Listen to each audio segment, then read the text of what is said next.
So తను feel అవుతున్న రిగ్రెట్ని కానీ తన మనసులో ఉన్న బాధను కానీ చెప్పుకోగలుగుతారు. సో ఒక ఫ్యామిలీ అందరూ కలిసినప్పుడే మన మనసులో బాధలు బయటకు వస్తాయి, మన మనసులో మాటలు బయటకు వస్తాయి.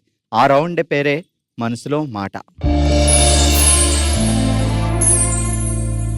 తన జీవితంలో జరిగిన కొన్ని సంఘటనలు మనతో షేర్ చేసుకోవడానికి మనమే తన కుటుంబం అనుకొని మన ముందుకు వస్తున్నారు దుర్గా భవాని గారు. నువ్వేదో చెప్పాలి అనుకుంటున్నావు, ఏంటది? ఫస్ట్ నుంచి హాస్టల్లో పెరిగాము.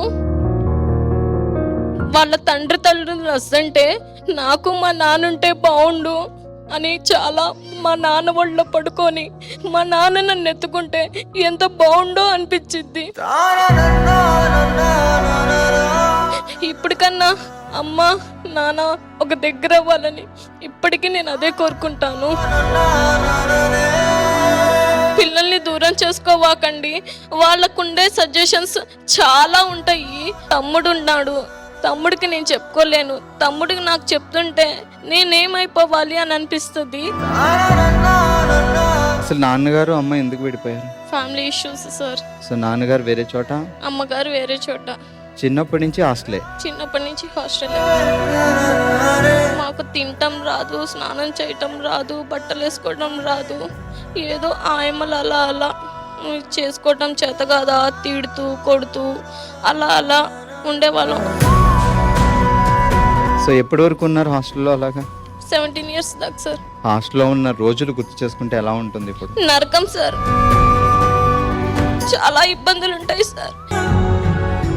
ఫుడ్ కూడా బాగుండదు సార్ మాకు. అసలు మేము చాలా సార్లు పడేసిన రోజులు ఉన్నాయి, కడుపు మార్చుకొని నీళ్లు తాగిన రోజులు ఉన్నాయి. ఏ తింటే తిను లేకపోతే పడే అన్న రోజులు కూడా చాలా చాలా ఉన్నాయి సార్ మాకైతే.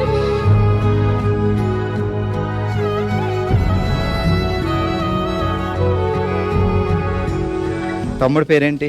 సూర్యతేజ. సూర్యతేజ ఏం చేస్తున్నాడు ఇప్పుడు? ట్రావెల్స్ గా చేస్తున్నాడు సార్. కానీ ఇప్పుడు వాడు నాతో ఒక్క రోజు కూడా ఒక్కసారి కూడా అక్క ఎలా ఉన్నావు అని కూడా అడగడు. ఎందుకు ఏమన్నా గొడవ పడ్డారా? లేదు సార్, నాకు ఎవరు వద్దు అని వెళ్ళిపోయాడు సార్. సో అమ్మ నాన్నలు తీసుకున్న చిన్న ఆ నిర్ణయం వల్ల సో పిల్లలు చూసారా, సో వాళ్ళు ఎవరు లేరు అనుకొని డిప్రెషన్లోకి వెళ్ళిపోయి ఉన్న అక్కతో బాధలు పంచుకోవాల్సిన అక్కతో కూడా మాట్లాడకుండా అయిపోతున్నారు డిప్రెషన్. రాఖీ వచ్చినప్పుడల్లా నాకు గుర్తొస్తాడు సార్. నేను నా తమ్ముడికి రాఖీ కడితే బాగుండు అని నేను చాలా ఎన్నిసార్లు ఏడ్చాను. రాఖీ కొన్ని దాచిపెట్టుకున్న రోజులు ఉన్నాయి సార్. నాన్న నువ్వు ఒకసారి అక్క దగ్గరికి రా, మీరిద్దరూ కలిసి మాట్లాడుకోవాలి. ఇందులో నీ తప్పు లేదు, అక్క తప్పు లేదు. విధి మీతో ఆడిన ఈ నాటకం ఇది. సో నువ్వు ఒకసారి వచ్చి అక్కతో మాట్లాడాలి. బావగారు ఏం చేస్తారు? Medical computer operator sir. So ఇప్పుడు లైఫ్ అయితే ఫ్యామిలీ లైఫ్ అయితే హ్యాపీ, చాలా బాగుంది సార్. సో నువ్వు అన్ని కష్టాలు పడ్డందుకు మంచి హస్బెండ్ ఇచ్చాడు ఆ దేవుడు. అవును. సో అమ్మ ఎలా ఉన్నారు ఇప్పుడు? తెలుసు సార్, మాట్లాడరు, రారు నా దగ్గరికి. నాన్నగారు? నాన్న ఎక్కడున్నారో తెలియదు సార్. సో ఎవరు లేకపోతే అనాథలుగా ఉండడం వేరు, అందరూ ఉండి అనాథలుగా అవడం వేరు. సో అమ్మ అయినా రాదా? ఎందుకు తనకి నీకేం గొడవ లేదు? లేదు సార్, రాదు. వస్తే మా ఇంట్లో తినాల్సి వచ్చిద్ది అని చెప్పేసి తనకంటూ కొన్ని పేషెంట్స్ ఉంటాయి కదా సార్, తను రాదు. నువ్వు కానీ బావగారు కానీ అమ్మ దగ్గరికి వెళ్తారా ఎప్పుడైనా? వస్తే ఖర్చు అయిద్దేమో అని చెప్పేసి తను ఆలోచిస్తారు, అందుకని మేము కూడా వెళ్ళాం సార్. అందరికి మా పిల్లలు అడుగుతారు, అందరూ అమ్మమ్మ వాళ్ళ ఇంటికి వెళ్తారు, కనీసం అమ్మమ్మ మనల్ని ఒక్కసారి కూడా పిలవదు ఎందుకమ్మా అని అడుగుతారు. ఈ షో అయిన తర్వాత అయినా అమ్మ మళ్ళీ నీ దగ్గరికి వస్తుందో లేదో నాకు తెలియదు కానీ, బట్ సూర్యతేజ నువ్వు అక్క దగ్గరికి రా, సో మాట్లాడు. సో ప్లీజ్, అక్క తమ్ముళ్ళ బంధం అంటే ఈ ప్రపంచంలో ద బెస్ట్ రిలేషన్.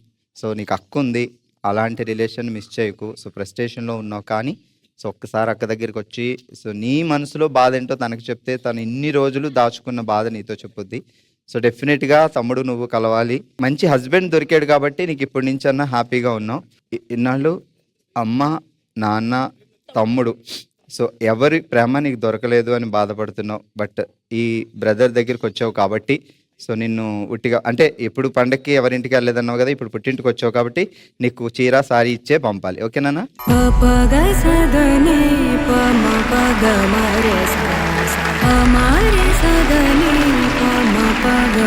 ప